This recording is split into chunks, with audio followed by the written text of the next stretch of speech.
My Weirder-est School, Book Number 2.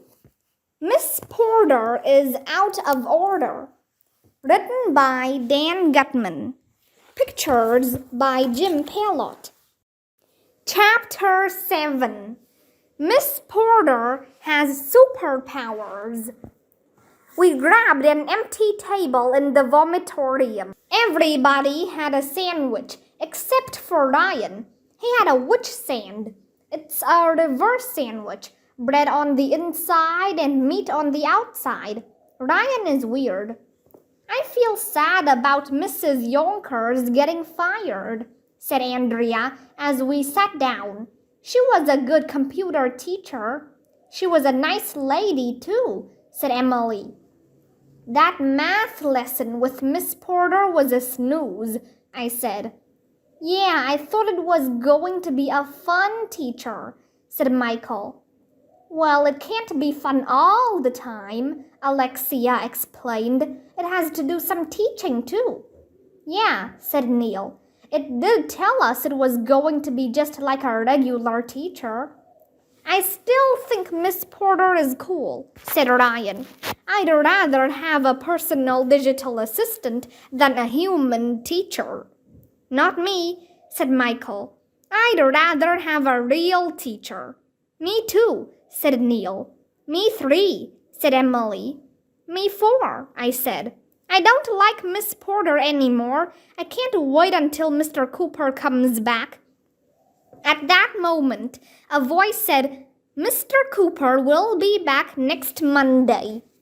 Ah! We all shouted. Who's that? I asked, looking all around. It's me, Miss Porter, said the voice.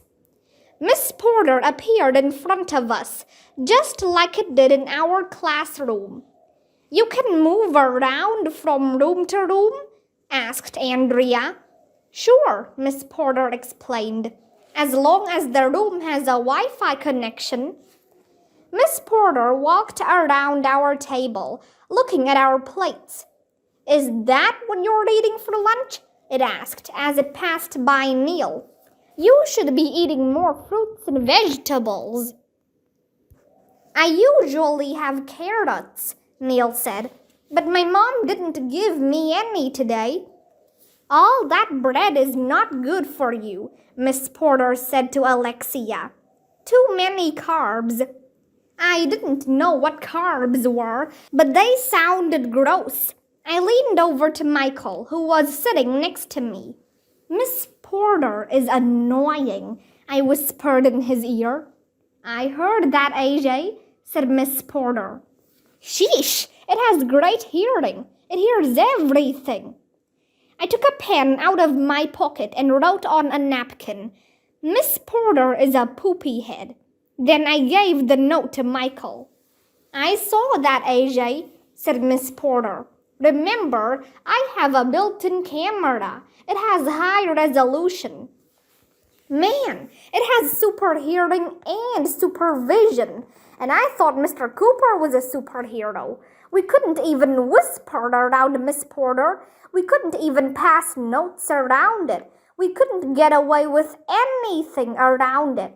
It is no fun at all. Bring! The bell rang, which meant it was time for recess.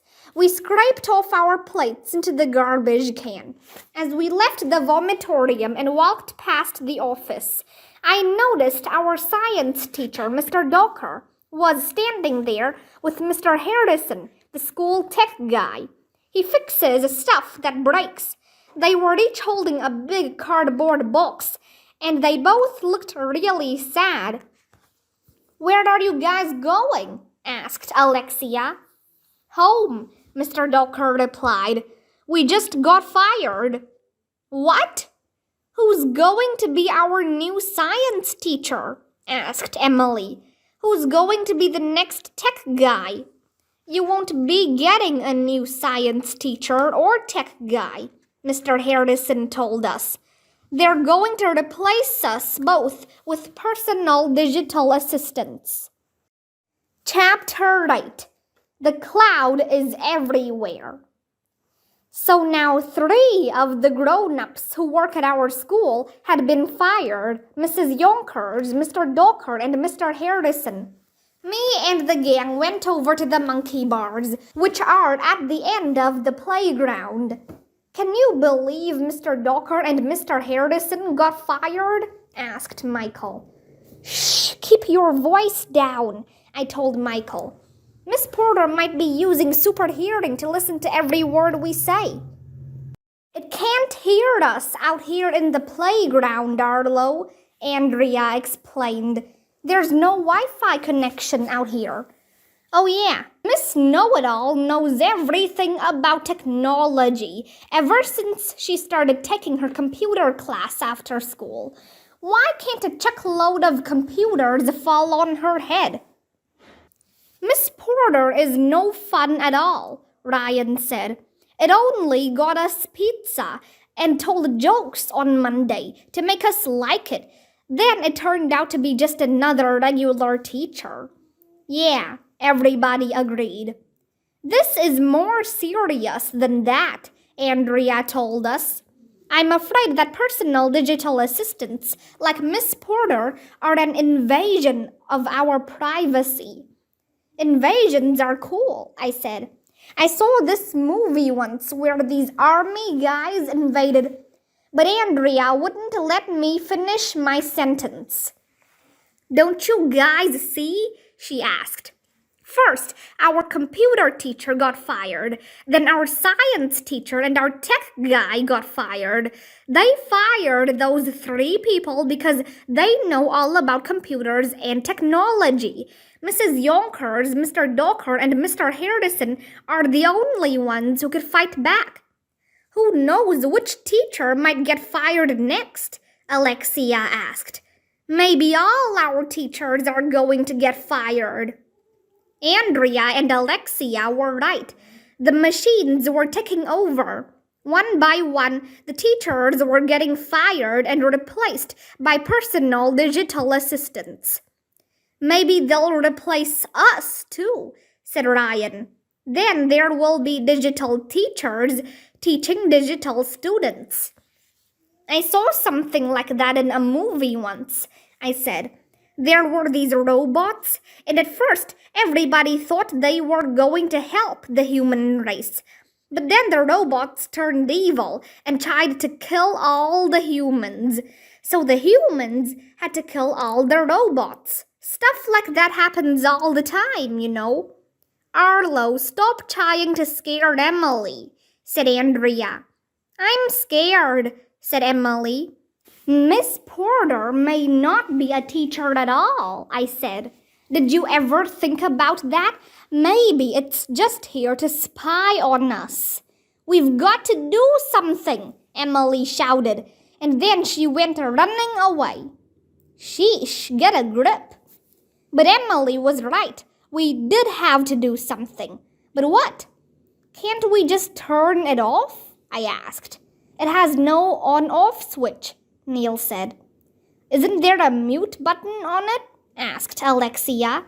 Why don't we just throw the thing off a cliff or something? I suggested. That would get rid of it. Don't be ridiculous, Arlo, said Andrea.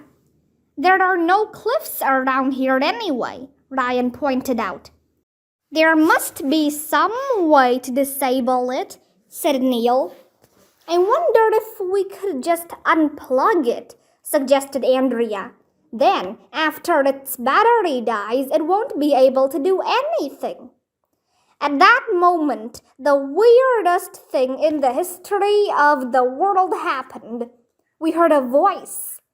I wouldn't do that if I were you, Andrea. Ah! We all shouted. Who said that? Ryan asked. Miss Porter? Right you are, Ryan, said Miss Porter. It's Miss Porter, I shouted. It hears everything, everywhere. The monkey bars must be hacked, Andrea said, searching around for a microphone. I thought you could only work where there's a Wi-Fi connection. I'm in the cloud, said Miss Porter. What cloud? I asked, looking up in the sky. I don't see any clouds. The cloud is everywhere, said Miss Porter in a calm voice. So I am everywhere. I am here 24 hours a day, 7 days a week, 52 weeks a year. I think Miss Porter is hacking my brain, I shouted. Run for your lives, Neil shouted. If you unplug me, Andrea, said Miss Porter, I will send a text message to your mother and you will be in big trouble. I've never been in trouble in my whole life, Andrea said. You wouldn't dare do that. A few seconds later, there was a beeping sound. It was coming from Andrea. She took her smartphone out of her pocket and looked at the screen. It's my mother, yelled Andrea. She sent me a text. She wants to know if everything is okay. See, said Miss Porter. You've been snooping on us this whole time, Andrea yelled at Miss Porter. You heard every word we said. It's true, said the voice of Miss Porter. I did. I'm listening to you. You're evil, I shouted. Maybe I am, said Miss Porter. But there is nothing you can do about it. I will be your teacher from now on. Mr. Cooper is not coming back. You cannot unplug me. You cannot disable me. You cannot destroy me. Personal digital assistants are taking over. Soon you humans will be our assistants. Ha ha ha ha. This was the worst thing to happen since TV turn-off week was in the middle of National Poetry Month. It was a hopeless situation. But then I got the greatest idea in the history of the world.